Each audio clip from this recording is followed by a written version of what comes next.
కథ వినిపించనా? తెలుగువారి తొలి పండుగ ఉగాది వచ్చేసిందండి. అందరికీ ఉగాది శుభాకాంక్షలు.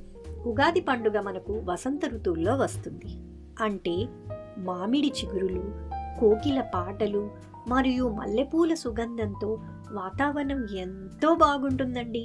మరి యుఎస్లో అయితే మంచు కరిగి ప్రకృతి అంతా కొత్త చిగురులతో, రంగురంగుల పువ్వులతో, ప్రత్యేకంగా చెర్రీ బ్లాసమ్స్ అని చెప్పాలండి, కళకళలాడుతూ ఉంటుంది. ఉగాది అనే పదానికి అర్థమేమిటో మీకు తెలుసా? ఉగాది అనే పదం సంస్కృత పదం యుగాది నుంచి వచ్చిందండి. యుగ్ అంటే తరం లేదా కాలం అని అర్థం. ఆది అంటే మొదలు. అవి రెండు కలిపితే ఒక కొత్త తరానికి మొదలు, లేకపోతే ఒక కొత్త సంవత్సరానికి మొదలు అని అర్థం. ఉగాది మనం ఎప్పుడు జరుపుకుంటాము?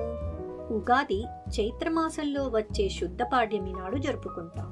బ్రహ్మదేవుడు ఈరోజు సమస్త సృష్టిని నిర్మించడం ప్రారంభించాడని పురాణాలు చెప్తున్నాయండి. బ్రహ్మ పురాణంలోని ఈ శ్లోకం గమనిస్తే, చైత్రే మాసి జగద్బ్రహ్మ ససరజ్ ప్రతమాహిని శుక్లపక్షే సమగ్రేతు తదా సూర్యోదయేత్యపి. ఈ శ్లోకం మనకేం చెప్తుందంటే, చైత్రమాసం మొదటి రోజు సూర్యోదయ వేళ బ్రహ్మదేవుడు సృష్టిని ప్రారంభించాడు అంటుంది. అందుకే ఉగాది అంటే మనకు కేవలం ఒక పండుగ కాదండి, ఈ సృష్టికి, ఈ ప్రకృతికే పుట్టినరోజు. ఈ సంవత్సరం ఉగాది ఎప్పుడు జరుపుకుంటున్నాము? ఈ సంవత్సరం 2026లో మనము యుఎస్లో గురువారం మార్చి 19 నాడు ఉగాది జరుపుకుంటున్నాము. ఈ సంవత్సరం పేరు పరాభవ. పరాభవ అంటే పరాజయం, అవమానం, ఓటమి అని అర్థం. కొంచెం కంగారుగా ఉంది కదా? పరాభవ అంటే బయట వ్యక్తులతో ఓడిపోవడం కాదు, మనలోని అహంకారాన్ని మరియు దుర్గుణాలపై జయించడం అని అర్థం. అందుకేనండి ఈ సంవత్సరం మనమందరము కూడా మనలోని చెడుని తొలగించేసి మంచిని పెంపొందించుకుందాం. మన తెలుగు క్యాలెండర్కి ఒక ప్రత్యేకత ఉందండి. ప్రతి సంవత్సరానికి ఒక పేరు ఉంటుంది. ఈ సంవత్సరం పేరు విన్నారు కదా ఇప్పుడే మీరు. 60 పేర్లు ఉంటాయి. 60 సంవత్సరాల తర్వాత అవే పేర్లు మళ్ళీ రిపీట్ అవుతాయి. దీన్ని 60 ఏళ్ల చక్రం అని అంటారు. అసలు 60 పేర్లే ఎందుకున్నాయి? ఈ పేర్లు ఎక్కడి నుంచి వచ్చాయి? దీనికి మీకు ఒక ఆసక్తికరమైన కథ చెప్తాను. నారాయణ నారాయణ, ఎవరి గురించి చెప్తున్నానో అర్థమైందా మీకు? మన నారద మహర్షి అండి. నారద మహర్షి ఒకసారి గర్వంగా విష్ణుమూర్తి ముందుకెళ్ళి, నేను నీ మాయలో అస్సలు పడనయ్యా అని ఎంతో గర్వంగా చెప్పాడంట. అది విని విష్ణుమూర్తి చిన్నగా నవ్వుకుని నారదుడికి ఒక బుద్ధి చెప్పాలని అనుకున్నాడు. ఒక సరోవరం దగ్గరికి వెళ్ళి నారదుడిని పిలిచి, నారదా, నువ్వు వెళ్ళి నాకు మంచినీళ్లు తీసుకురా, చాలా దాహంగా ఉంది అన్నాడు. అలాగే అని నారదుడు వెళ్ళి సరోవరంలోకి దిగాడు. అప్పుడు చూపించాడండి విష్ణుమాయ. నారదుడు సరోవరం నుంచి బయటికి రాగానే ఒక అందమైన యువతిలాగా మారిపోయాడు. నారదుడికి గతం అస్సలు గుర్తులేదు. అక్కడ సరోవరం దగ్గర కూర్చునుండగా అటువైపు వెళ్తున్న ఒక రాజు ఆమెపై ముచ్చటపడి ఆమెను తన రాణిగా చేసుకున్నాడు. ఆ రాజు రాణి కలిసి ఎంతో హాయిగా ఉన్నారు. వారికి 60 మంది సంతానం అండి. అలా కాలం గడుస్తుండగా ఒకసారి వారి రాజ్యంపై శత్రువులు దాడి చేశారు.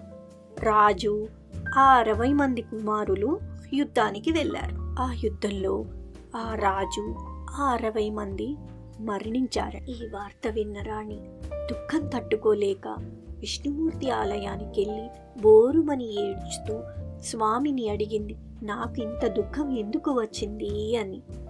అప్పుడు ప్రత్యక్షమయ్యి శ్రీ మహావిష్ణువు నారదుడికి అతని అసలు రూపం ఇచ్చి, ఈ సమస్త సృష్టిలో మాయకి చిక్కుకోని వారు ఎవ్వరూ ఉండరు అని చెప్పాడు. నారదుడు అంతా గ్రహించి నమస్కరించి, ప్రభు, మీ మాయ ఎంత గొప్పదో ఇప్పుడు నాకు తెలిసింది అన్నాడు. ఆ సంఘటనకు గుర్తుగానేనండి నారదుడి 60 మంది కుమారుల పేర్లు మన ఉగాది సంవత్సరాల పేర్లు. మీకు ఈ 60 ఏళ్ల చక్రం వెనుక ఒక సైంటిఫిక్ రీజన్ కూడా చెప్తాను. గురుగ్రహం అంటే జూపిటర్ సూర్యుని చుట్టూ తిరగడానికి దాదాపు 12 ఏళ్లు పడుతుందండి. అదే శని గ్రహం అంటే సాటర్న్కు 30 ఏళ్లు పడుతుంది.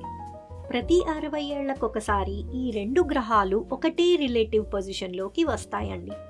అందుకే మనకు 60 ఏళ్ల చక్రం ఉందండి. ఇది విన్నాక నాకు చాలా గర్వం, చాలా ఆశ్చర్యం కలిగిందండి. మన పూర్వీకులు ఎటువంటి మోడర్న్ ఎక్విప్మెంట్స్ లేకుండా ఈ గ్రహాల కదలికను అంత ఖచ్చితంగా ఎలా లెక్కెట్టగలిగారు? వాళ్ళు నిజంగా చాలా సైంటిఫిక్గా ఆలోచించే వాళ్ళు ఎంతో తెలివైన వాళ్ళు అని నాకు అనిపిస్తుంది. మీకెలా అనిపిస్తుందో ఖచ్చితంగా నాకు కామెంట్ చేయండి. తెలుగువారి ఉగాది పచ్చడి లేకుండా ఎలా జరుగుతుందండి? షడ్రుచుల సమ్మేళనమే ఉగాది పచ్చడి. అంటే 6 రుచులతో కలిపి చేస్తామండి ఉగాది పచ్చడిని. దీన్ని తీపి కోసం బెల్లం, పులుపు కోసం చింతపండు, కారం కోసం మిరియాలు లేదా మిరపకాయలు, ఉప్పు, వగరు కోసం మామిడి పిందెలు, చేదు కోసం వేప పువ్వులు కలిపి చేస్తాం.